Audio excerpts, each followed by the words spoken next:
बारामतीतील प्रशासकीय भवनासमोर पिंजऱ्यात बसून आंदोलन.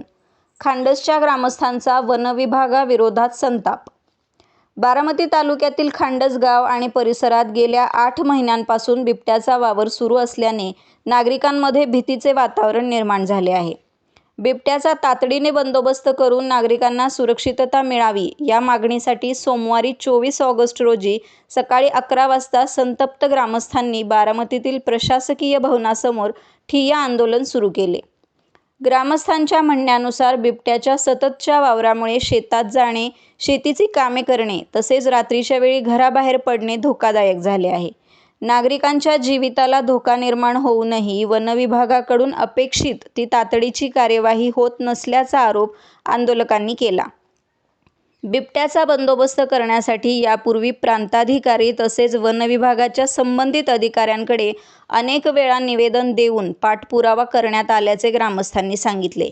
मात्र वारंवार मागणी करूनही प्रश्न कायम असल्याने अखेर आंदोलनाचा मार्ग स्वीकारावा लागल्याचे आंदोलकांचे म्हणणे आहे. आम्हाला घरात कोंडून ठेवण्याची वेळ का आली?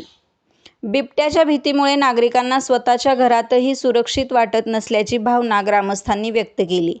आमच्या जीविताची आणि मुलांच्या सुरक्षेची हमी कोण घेणार, असा सवाल करत वनविभागाने तातडीने उपाययोजना करावी अशी मागणी आंदोलकांनी केली.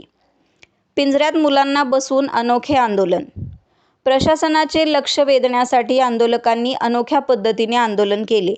प्रशासकीय भवनासमोर लोखंडी पिंजरा उभारून त्यामध्ये लहान मुलांना बसवण्यात आले. पिंजऱ्याच्या वर बिबट्याची प्रतिकृती ठेवण्यात आली असून आमचा जीव गुदमरतोय, आमच्या लेकरांच्या सुरक्षेचा प्रश्न तात्काळ सोडवा असा संदेश देणारे पालकही लावण्यात आले. या आंदोलनातून खांडसमधील नागरिकांच्या मनातील भीती आणि संताप प्रशासनासमोर मांडण्याचा प्रयत्न करण्यात आला.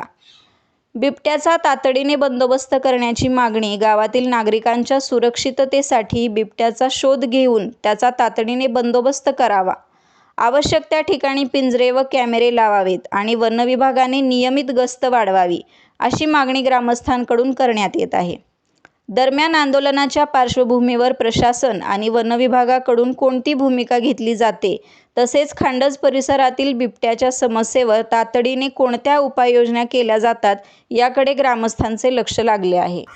प्रशासन दखल घेत नाही. गेली 8 महिने झालं. त्याच्या आधी 2.5-3 वर्ष टप्प्याटप्प्याने बिबट्या आमच्या गावामध्ये हल्ला करतोय. वन विभागाला आम्ही अर्ज केलं, विनंती केल्या. प्रांत ऑफिसला आम्ही ज्यावेळेस मोर्चा काढला, एससीएफ या ठिकाणी आले होते, आरएफओ आले होते. त्यांनी आम्हाला सांगितलं की आम्ही या ठिकाणी कारवाई करू, पण त्यांच्याकडनं कुठलीही ठोस कारवाई करताना ते दिसत नाहीत. कारण आमचा बारामतीचा वाघ अजित अनंतराव पवार दुर्दैवानेच आमच्यामध्ये राहिलेले नाहीत. ज्यावेळेस हो काटेवाडीचा बारामतीचा वाघ होता, त्यावेळेस गेल्या काही वर्षांपूर्वी काटेवाडीमधले तीन बिबटे काही दिवसाच्या अंतरावरती जेरबंद केले होते, कारण त्यावेळेस तो वाघ होता. म्हणून आज तुमच्या सगळ्यांच्या माध्यमातून त्या वाघाच्या वाघिणीला, त्या वाघाच्या बछड्यांना, वाघाच्या बहिणीला, वाघाच्या पुतण्याला, वाघाच्या चुलत्यांना आम्ही विनंती करतोय की प्रशासनाला सांगा की या ठिकाणी आमची पोरं भयभीत आहेत. आमच्या पोरांनी स्वतःला कोंडून घेतलंय. शेतकरी अडचणीत आहे, माता भगिनी अडचणीत आहेत. सगळा आणि उभ्या जगाचा पोशिंदा जर का घरात जर का दार लावून बसला, उद्या खायचं काय याचाही विचार करा. या सगळ्यांनी याची दखल घेतली पाहिजे. वन विभागाला आम्ही सांगितलंय, जोपर्यंत यांना आमचा इशारा आहे, निष्क्रिय वन परिषद अधिकारी यांची बदली झाली पाहिजे. आणि बिबट्या मारायला त्यांना जमत नसेल तर त्यांनी आम्हाला बंदुकीचा परवाना द्यावा. बंदुकी सहित बंदूक आम्ही बिबट्या मारल्यानंतर त्यांची माघारी देऊन टाकू. आणि जोपर्यंत वरिष्ठ कार्यालयाचा वन विभागाचा आम्हाला लेखी आदेश मिळत नाही, तोपर्यंत आम्ही स्वस्थ बसणार नाही. आणि आजपर्यंत 50 पेक्षा जास्त रेकॉर्डवरती हल्ले, आणि रेकॉर्डवर नसलेले म्हणजे कुत्र्यांचे, कोल्ह्यांवरती झालेले हल्ले ते वेगळे आहेत. अजून त्याने काय म्हणजे जे हिंस्र प्राणी रानामध्ये जितके प्राणी फिरतायत, मुक्त संचार करत होते, त्याची सगळी त्यांनी चेन बिघडवलेली, साखळी बिघडवलेली. आणि तो नरभक्षक होण्याची आता ही वाट बघतात का? म्हणजे ते कारवाई जर करत नसतील तर कुणावरती, माणसावरती हल्ला व्हायची वाट बघतात का? याचा ह्यांनी आता आम्हाला उत्तर द्यावं आणि ताबडतोब कारवाई करावी. आणि जोपर्यंत कारवाई होत नाही तोपर्यंत आम्ही हा ठिय्या देणारच.